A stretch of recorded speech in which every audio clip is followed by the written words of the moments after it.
Mesdames et messieurs, bonsoir. Merci d'avoir choisi RTI 1. Voici les grands titres de ce 20h.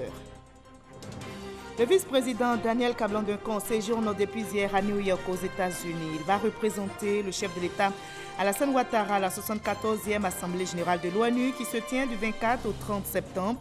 Le vice-président ivoirien interviendra à l'ouverture du débat général et prendra part à d'autres rencontres. La première dame Dominique Ouattara a aussi multiplié les initiatives au profit de la Côte d'Ivoire à Washington aux États-Unis, mission menée dans le cadre de la lutte contre le travail des enfants. L'action est saluée par le NDI. L'équipe du National Democratic Institute qu'elle a rencontrée a félicité le couple ivoirien pour son leadership. La région de Nzi se prépare à accueillir le président de la République le mercredi 25 septembre prochain. Le comité d'organisation s'active pour la réussite de l'événement. L'heure est au dernier réglage. Le comité compte relever les défis de la mobilisation et de l'hébergement. L'Iran veut sécuriser le golfe Persique avec l'aide des pays de la région. Téhéran se prépare donc à proposer un plan baptisé Espoir à l'Assemblée générale de l'ONU le 24 septembre. C'est un plan régional de coopération pour sécuriser le golfe contre toute attaque, selon Hassan Rouhani. Soyez la bienvenue sur RTI 1. Le vice-président Daniel Kablan-Duncan est arrivé hier samedi à New York aux États-Unis. Il va représenter le chef de l'État Alassane Ouattara à la 74e Assemblée générale de l'ONU qui se tient du 24 au 30 septembre prochain. Les principales thématiques qui seront abordées sont entre autres la santé, l'éducation, le développement, la sécurité internationale, le maintien de la paix. Le vice-président ivoirien interviendra à la tribune de l'ONU le jeudi 26 septembre. Il présentera la communication de la Côte d'Ivoire à l'ouverture du débat général. Nous écoutons le vice-président Daniel Kablan-Duncan à son arrivée à New York. Nous sommes vraiment honorés et heureux de représenter le président de la République, son Excellence M. Alassane Ouattara, à cette 74e session de l'Assemblée générale des Nations unies. Vous savez que cette session était vraiment importante puisqu'il y a plusieurs points à l'ordre du jour, et notamment le thème général, dynamiser les efforts multilatéraux de manière à pouvoir lutter contre la pauvreté, travailler en faveur des changements climatiques positifs, mais aussi il est prévu plusieurs rencontres. Nous devons rencontrer un certain nombre de chefs d'État à la demande du président de la République, et il est prévu aussi de rencontrer beaucoup le secteur privé de manière à pouvoir, disons que, répondre à leur désir d'investir en Côte d'Ivoire. La première dame Dominique Ouattara a aussi multiplié les initiatives au profit de la Côte d'Ivoire lors de son séjour aux États-Unis. Une offensive diplomatique menée à Washington dans le cadre de la lutte contre le travail des enfants. L'action est saluée notamment par le NDI. L'équipe du National Democratic Institute félicite le couple ivoirien pour son leadership. Après le NDI, vous allez le voir, Mme Dominique Ouattara a rencontré le département américain du travail. Alexis Ouedraogo. Fin du marathon diplomatique de la première dame de Côte d'Ivoire, Dominique Ouattara, à Washington, D.C. Vendredi, de rendez-vous à son agenda, une séance de travail au National Democratic Institute, partenaire stratégique et très influent de l'administration américaine. Son président, Derek Mitchell, et sa délégation ont pu découvrir les efforts menés par la Côte d'Ivoire contre le travail des enfants dans le pays depuis 2011. Le président du NDI a félicité le chef de l'État et la première dame pour leur leadership, célébrant un couple présidentiel modèle pour le continent. Autre lieu, le département américain du travail, USDOL, pour Martha Newton, la Côte d'Ivoire est un pays modèle dans la lutte contre les pires formes du travail des enfants. Le pays, depuis quelques années, est classé parmi ceux qui font le plus d'efforts significatifs dans le monde. La réunion s'est très bien passée, c'était très agréable de la revoir et de revoir toute l'équipe. Depuis 2012-2013, chaque année nous avons de bons résultats, donc je crois que nous attendons les derniers résultats qui vont avoir lieu à la fin de cette année, mais je pense que les efforts sont appréciés. Votre leadership est essentiel. Je vous encourage à continuer à redoubler d'efforts. Vous êtes la seule première dame capable de parler d'une étude technique sur la traite de l'exploitation des enfants et cela démontre votre leadership. La première dame de Côte d'Ivoire, Dominique Ouattara, entendait au cours de cette mission expliquer aux autorités politiques et administratives américaines ainsi qu'aux organisations de la société civile les efforts menés par le pays en vue de lutter contre le travail des enfants dans la cacaoculture et ainsi voir lever la menace d'un embargo sur le cacao ivoirien sur le territoire américain souhaité par 2 sénateurs.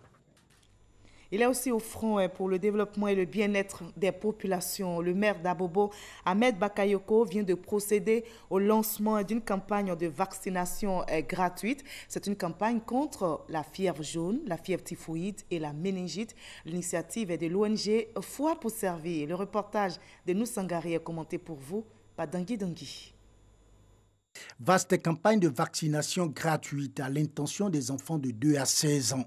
À Abobo-Sagbé, une campagne pour prémunir les populations contre certaines pathologies meurtrières telles que la fièvre jaune, la méningite et la fièvre typhoïde. Initiée par l'ONG Foi pour servir, cette vaccination vise également à contribuer à l'amélioration de la santé des couches défavorisées. Vraiment, on est beaucoup heureux parce qu'on n'a pas tous les moyens pour aller faire dans les centres d'hygiène. Donc comme on dit que c'est gratuit, donc vraiment on remercie l'ONG. Cette opération de vaccination cadre avec l'actualité du moment, qui est l'épidémie, la pandémie de dengue et de fièvre jaune qui sévit actuellement dans notre pays. Donc on a choisi de vacciner les enfants. Venu donner le top départ de cette campagne de vaccination, le ministre d'État, ministre de la Défense, par ailleurs maire de la commune d'Abobo, Ahmed Bakayoko, n'a pas manqué de témoigner sa gratitude aux initiateurs. Il a par ailleurs invité les habitants d'Abobo-Sagbé à s'approprier cette campagne qui concourt au bien-être. La vaccination est un acte de bonne santé parce que la vaccination nous permet d'éviter beaucoup de maladies. Grâce à la vaccination, on ne sera pas malade, donc les enfants pourront aller à l'école, bien travailler à l'école pour garantir leur avenir.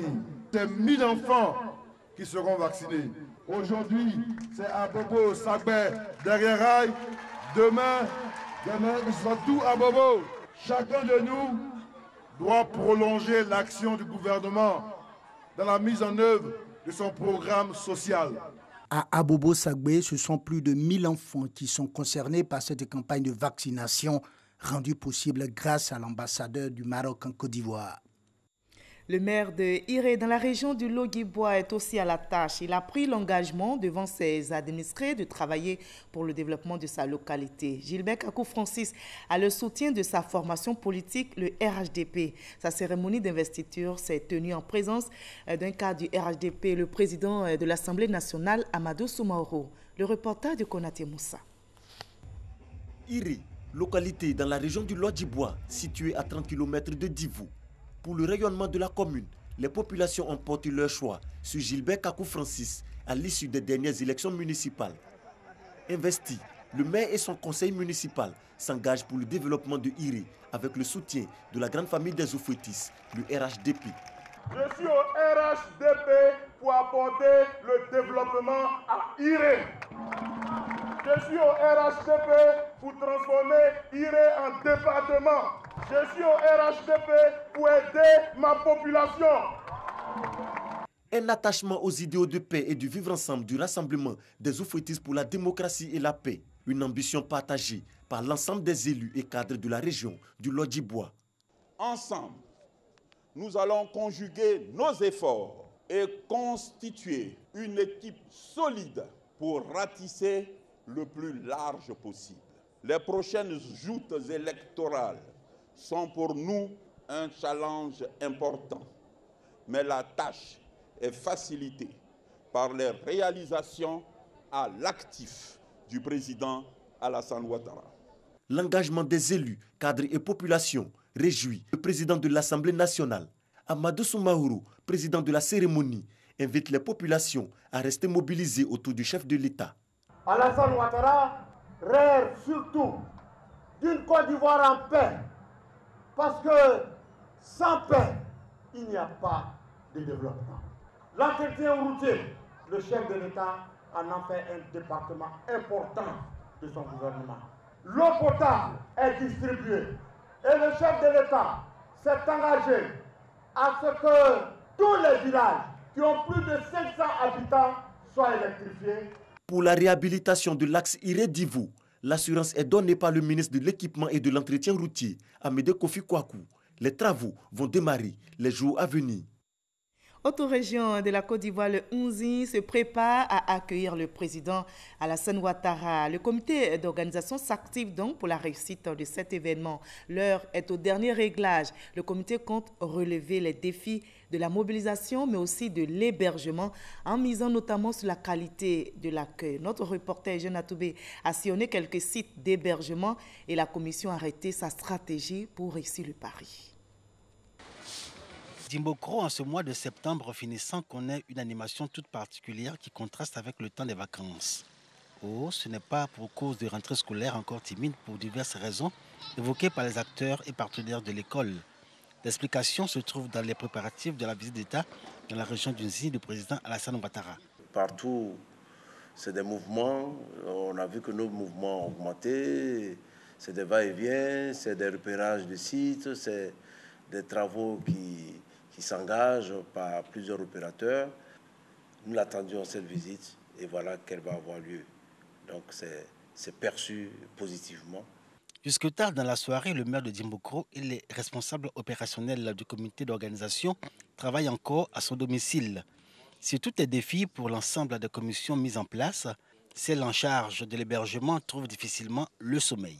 Ce que Dimbokro, chef-lieu de la région d'Unzi, doit faire face à un flot de visiteurs à la faveur de l'arrivée dans cette région du président Alassane Ouattara. Or, la vieille ville montre ses limites en matière d'infrastructures hôtelières. Nous avons 23 hôtels à Dimbokro. Ce n'est pas suffisant pour recevoir tout ce monde. Nous avons un palliatif. Nous sommes en train de rechercher des villas pour pouvoir héberger nos hôtes. Et nous faisons un clin d'œil aussi aux hôtels de Tumodi et de Yamsoukro. Le temps passe et il faut parer au plus pressé. Alors, les agents de terrain de la direction régionale du tourisme d'Unzi investissent la ville. Comme des fins limiers, ils parcourent tout Dimbokro à la recherche de logements susceptibles d'accueillir les hôtes de la ville, des quartiers résidentiels jusqu'aux nouveaux sites d'habitation, où s'étend la ville en passant par les vieux quartiers, ils y mènent leur prospection. À leur tableau de chasse, une villa de 4 pièces acquise au quartier Sodefort, une nouvelle zone d'habitation. La villa n'est pas totalement terminée. C'est une villa de 4 pièces. Je mets entièrement ma villa à la disposition du personnel, tous ceux qui vont venir accompagner le président de la République. Sur le terrain, nous cherchons des maisons habitables. Voilà, ça c'est la toute première des choses. On trouve des maisons au niveau du prix. C'est là souvent il y a un peu un souci. L'hébergement, encore un casse-tête pour les autorités administratives élues et cadres de la région d'Unzi. La commission hébergement dirigée par le maire de Dimbokro explore à l'heure actuelle toutes les pistes pour pallier l'insuffisance criante de réceptifs hôteliers. De jour comme de nuit, ses membres sont à pied d'œuvre et de la base au sommet. Billet Diemelo veille à ce que tous les membres soient au même niveau d'information afin que Dimbokro réussisse le défi de l'hébergement pour cette visite d'État dans l'Unzi, fortement attendue et porteuse d'espoir. On a beaucoup d'hôtels, on n'a pas assez de chambres. Donc on a les 20 chambres, on a les 16 chambres, on a les 18 chambres. Il n'y a pas une grande capacité même. Donc vraiment, s'il y a des hôtels vraiment qui peuvent venir s'installer, je pense que ça va faire l'affaire. Les réceptifs hôteliers augmentent en nombre. Voilà. Ce qui nous reste à faire, c'est d'ouvrir le grand hôtel Sieto. Et avec le ministre du Tourisme, les dispositions sont en cours. Voilà, c'est quand même la Côte d'Ivoire qui se trouvera dans la région d'Unzi pendant 4 jours. Le président de la République va vivre ici pendant 4 jours. Et nous pensons que les dispositions sont vraiment prises pour qu'avant l'arrivée du chef de l'État à Dimbokro, tout soit au point. Dimbokro offre aujourd'hui une opportunité d'investissement en matière d'hôtellerie pour les promoteurs privés et sans doute aussi occasion pour la municipalité de faciliter l'acquisition de terrain aux demandeurs. Mais en attendant, Pour la visite d'État, la ville au soleil radieux veut jouer sur sa tradition d'hospitalité. Voilà, le comité d'hébergement rassure donc le pari sera tenu d'ici le mercredi 25 septembre, date où le président de la République, Alassane Ouattara, entamera sa visite d'État dans la région de Nzi. Première étape, Kwasi-Kwasi-Kro, et dans ce département, les préparatifs vont bon train. La cité fait peau neuve au grand bonheur de ses habitants qui ont hâte de recevoir le chef de l'État, comme nous le rapporte Kader Sogodogo. Comme la salle vient, tout le monde est content. Nous prions à ce qu'il vienne à Kwasi-Kwasi-Kro à nous voir. C'est ce qui a été content pour nous tous. Nana Assalé Kofi, chef central de Kwasi-Kwasi-Kro, un département qui compte 2 sous-préfectures et 32 villages dans le temps de l'impatience que le peuple baoulé Agba Katchenou a d'accueillir le président de la République Alassane Ouattara sur son sol le 26 septembre prochain, première étape de la visite d'État dans la région d'Nzi. Pour préparer ce qui est considéré ici comme un événement sans pareil, le préfet du département et ses administrés sont au laboratoire. Les différentes commissions sont à pied d'œuvre pour la réussite de la visite. Des travaux de grande envergure sont d'ailleurs en cours. Que cette visite d'État est historique. C'est la première fois que un chef d'État en activité foule le sol de Kwasi-Kwasi-Kro. Le chef de l'État est comme un messie. Vous-même, vous avez vu, la ville de Kwasi-Kwasi-Kro est en chantier. Ça travaille partout, les machines sont partout. Alors les populations bénéficient d'abord au niveau de la ville de l'extension du réseau électrique. Et donc vous avez des poteaux partout. Alors la ville est illuminée. Vous avez aussi au niveau de l'adduction d'eau, l'ONEP qui a pourvu Kwasi-Kwasi-Kro en eau. Toutes les rues sont en train d'être reprofilées. La voie menant de Kwasi-Kwasi-Kro à Bokanda est en train d'être reprofilée. Le maire sénateur est sur le terrain.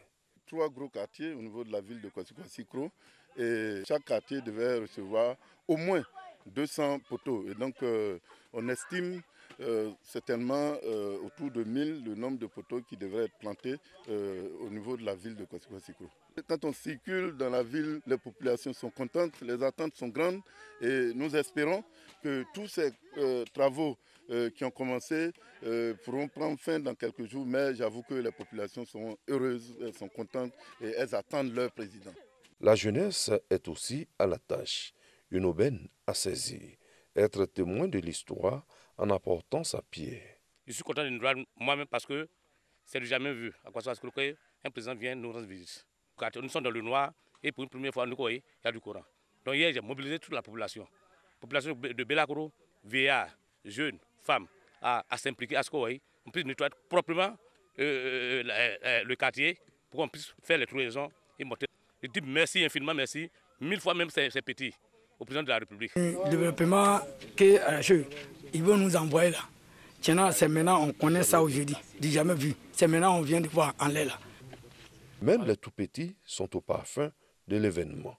Chacun veut le meilleur pour Kwasi-Kwasi-Kro. Les élèves attendent l'arrivée du président de la République.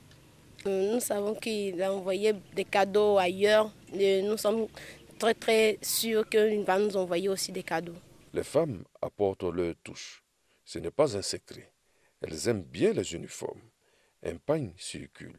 Il est vendu comme des petits pains. Le pagne s'appelle le Nzi, uni autour de son digne fils, Alassane Ouattara. Venir à Kwasi-Kwasi-Kro, c'est aussi penser à l'aspect gastronomique. Le Baoulé-Kro a la chance d'être sur le lieu prévu pour le rassemblement. Il aura de la viande de brousse. Il y a abouti, viande de bœuf, il y a poisson, viande de brousse. Ils vont bien manger. Cela sera chose effective le 26 septembre 2019 dans la matinée. Bokanda, la deuxième étape prévue pour le lendemain, se prépare.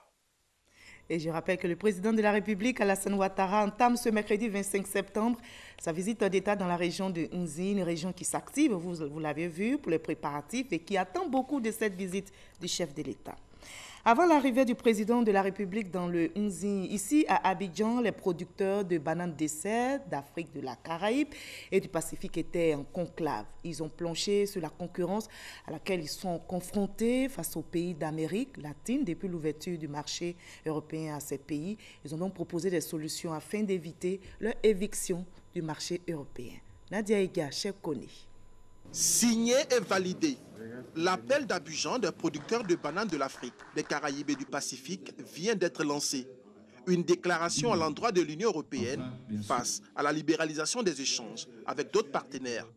Elle recommande que l'Union européenne confirme son engagement à ne pas baisser les tarifs douaniers appliqués aux pays andins et d'Amérique centrale en dessous de 75 € la tonne, de mettre en place un nouveau mécanisme de régulation qui remplacera le mécanisme de stabilisation prévu dans les accords avec l'Amérique centrale et andine, la mise en place d'un nouveau programme d'accompagnement des pays ACP pour leur faciliter et appuyer leur accès à l'investissement privé en vue du développement des capacités locales de production. 4 recommandations au total sont contenues dans cette déclaration. Elle vise une équité avec les pays d'Amérique latine dans les exportations de bananes vers l'Europe. Cela dans l'optique de maintenir la compétitivité des producteurs de bananes de l'ACP, dont la Côte d'Ivoire. Nous mettrons tout en œuvre pour rechercher avec nos partenaires les voies et moyens d'un accompagnement pour assurer la compétitivité de la banane dessert des pays ACP. Nous sommes engagés à faire en sorte que le partenariat qui existe entre vous et nous soit toujours de mise pour permettre à nos populations de disposer d'un minimum afin de faire face à leurs besoins quotidiens. En Côte d'Ivoire, la filière banane génère près de 9 000 emplois directs et 35 000 indirects. En 2018, le pays est passé premier exportateur africain vers l'Europe avec 315 000 tonnes. Dans l'actualité également, intéressons-nous à l'appel des grands commandements aux forces de défense et de sécurité. Ils prennent le retour à la cohésion, à l'entraide et à la fraternité d'âme. Les grands commandements de l'armée, de la gendarmerie et de la police nationale invitent leurs hommes à la cohésion. Suite à l'incident survenu entre un groupe de militaires des forces spéciales et des policiers. Le témoignage d'Abou Sanogo. Les grands commandements de l'armée, de la gendarmerie nationale et de la police nationale en tournée de sensibilisation dans les casernes militaires et de police. Une tournée qui intervient suite aux incompréhensions survenues entre des militaires issus des forces spéciales et des éléments de la préfecture de police d'Abidjan. Les généraux ont invité l'ensemble des forces de police et de l'armée au calme, à la retenue et à privilégier l'intérêt de l'État. Ils les ont tous exhortés à la cohésion, à la solidarité et à la discipline. Personne ne peut comprendre que plutôt que d'être solidaires, nous soyons en train de nous bagarrer ou de faire des palabres entre nous. Nous vous demandons à cet instant précis de taire les incompréhensions qui sont survenus avec vos frères d'armes, les militaires, les forces spéciales, qui sont vos frères d'armes, parce que si demain notre pays est en difficulté face à une agression quelconque, c'est ensemble, je dis bien ensemble, vous policiers, nous gendarmes, eux militaires, des forces spéciales et des autres armées, que nous allons nous tenir la main pour repousser cette agression. Après la préfecture de police d'Abidjan, la forte délégation des grands commandements a mis le cap à l'état-major de l'armée de terre, à l'état-major de l'armée de l'air, à l'état-major de la marine nationale et au commandement des forces spéciales. Le message était le même, retrouver le chemin de la cohésion. Un incident malheureux. Il faut qu'on regarde la mission. La mission, c'est la République. La mission, c'est la population. Quand tu donnes la sécurité d'une population, c'est un sacerdoce. Celui qui est fort, c'est la République. Nous devons être solidaires pour pouvoir remplir efficacement les missions qui sont les nôtres. C'est toujours ensemble que nous allons remplir les missions de sécurité de notre pays. Les grands commandements entendent poursuivre ces rencontres afin de faire régner la cohésion et la fraternité dans toutes les casernes militaires et de police.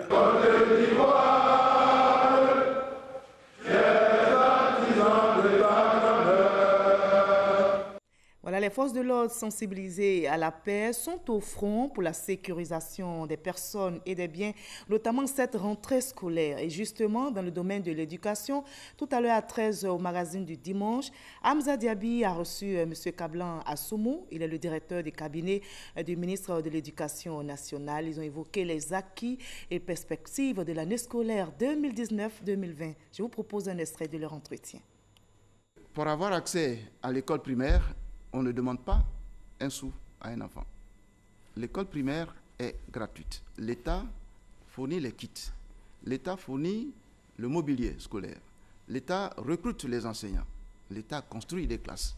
Ça fait 3077 classes du primaire cette année. 21 collèges qui vont ouvrir. Tout ça, c'est l'État qui fait. Mais lorsque l'enfant est dans une école et qu'il y a des besoins précis, parce que l'école connaît une avarie, il y a des choses qui sont détériorées. Quand on demande aux parents de venir faire le constat de ce qu'il faut réparer dans l'école, nous souhaitons que les parents viennent. C'est quand ils sont venus, quand ils ont vu, qu'ils prennent les décisions en connaissant de cause. Mais quand ils ne viennent pas, le peu de personnes qui viennent, qui constatent, lorsqu'on lève une cotisation de 500 francs, la plus petite cotisation possible, on dit non, l'école est gratuite. Mais ce n'est pas ça l'école. Mais lorsqu'il faut désherber, il faut nettoyer la cour, il faut prendre un gardien, il faut réparer les menus détails de l'école, mais il faut bien que les parents contribuent. Et je vous propose de refaire un tour dans la commune d'Abobo qui vient d'accueillir la finale de la 12e édition du tournoi de football pour les enfants, tournoi doté de la Coupe Dominique Ouattara.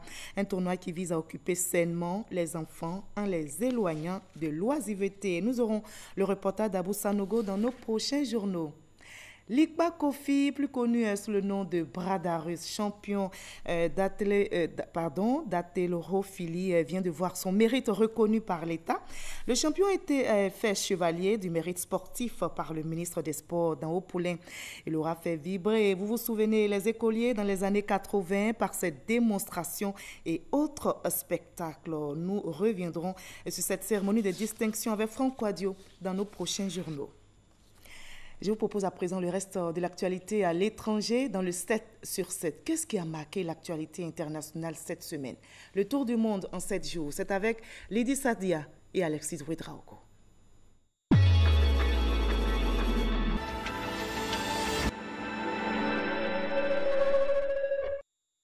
Les quelques 600 000 Rohingyas restants en Birmanie vivent sous la menace d'un génocide. C'est ce qu'a révélé lundi une commission d'enquête des Nations Unies, indiquant que le pays ne fait rien pour prévenir de nouvelles atrocités contre la minorité musulmane. Pour la deuxième fois en 2019, les Israéliens se sont rendus aux urnes mardi pour élire leurs députés. Après les législatives organisées en avril, le Premier ministre Netanyahou n'avait échoué à réunir une majorité pour gouverner à cause du refus de son ancien allié Avigdor Lieberman de rejoindre sa coalition. Le porte-parole de l'armée congolaise, le général Léon Richard Kassongo, assure qu'une unité spéciale de l'armée a localisé et neutralisé de manière définitive le chef militaire des FDLR, Sylvestre Madakoumura, dans la nuit du 17 au 18 septembre dernier au cours d'une opération. Poursuivi pour des crimes contre l'humanité présumés, Sylvestre Madakoumura avait toujours échappé à ceux qui le recherchaient. Ancien président de la République tunisienne, Ben Ali est mort jeudi à l'âge de 83 ans à Jeddah en Arabie Saoudite, où il vivait en exil depuis la révolution de 2011. Ben Ali avait été renversé par un mouvement populaire et s'était enfui le 14 janvier 2011 du pouvoir vers l'Arabie Saoudite, où il vivait avec sa famille. Un appel à la grève mondiale a été lancé vendredi sur l'ensemble de la planète pour tenter de faire fléchir les dirigeants internationaux qui se réuniront lundi à New York au sommet Action Climat de l'ONU. Cette journée à l'initiative des collectifs environnementaux donne le coup d'envoi de la Semaine internationale pour le climat qui se tient jusqu'au 27 septembre prochain. Entre 6 000 et 15 000 personnes ont défilé samedi dans Paris contre la réforme des retraites voulue par le gouvernement à l'appel du syndicat Force ouvrière. Un autre défilé est prévu par la Confédération générale du travail le mardi 24 septembre prochain. La présence des forces étrangères dans le Golfe accroît l'insécurité, affirme ce dimanche le président iranien Hassan Rouhani, après l'annonce de l'envoi des renforts de troupes américaines dans la région. Il a également annoncé que l'Iran présenterait dans les prochains jours à l'ONU un plan de coopération destiné à assurer la sécurité du Golfe Persique, du détroit d'Ormuz et de la mer d'Oman entre pays riverains.